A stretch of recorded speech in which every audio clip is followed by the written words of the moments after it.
This is a Beautiful Mars podcast for Friday, February 24th, 2017, from HIRISE, on board NASA's Mars Reconnaissance Orbiter.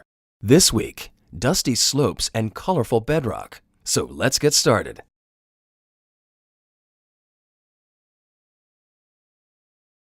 This image shows a new impact site originally detected by the context camera on board MRO.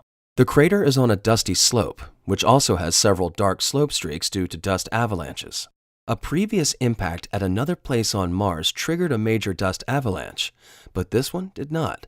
This tells us that the dust here is more stable, meaning it's stronger and/or on a lower slope.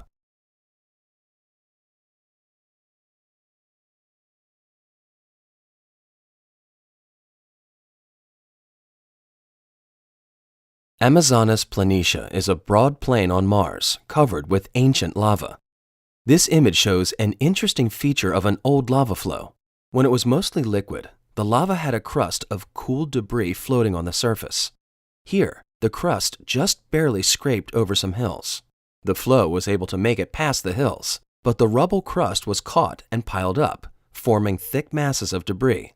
Downstream from the hills, there was no crust left and the lava formed a smoother, fresh surface.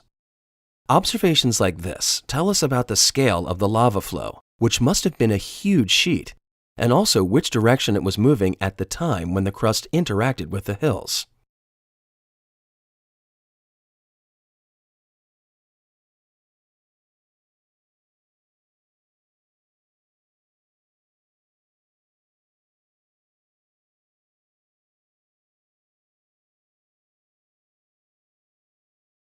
Ice-rich mantling deposits accumulate from the atmosphere in the Martian mid-latitudes in cycles during periods of high axial tilt, as recently as several million years ago.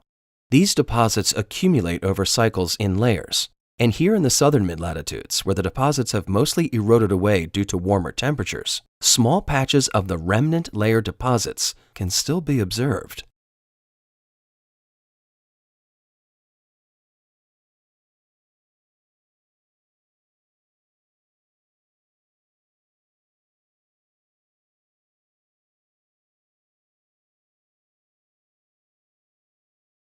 Much of Mars' surface is covered by fine-grained materials that hide the bedrock. But elsewhere, the bedrock is well exposed, except where covered by sand dunes. The bedrock in this observation appears as reddish in enhanced color.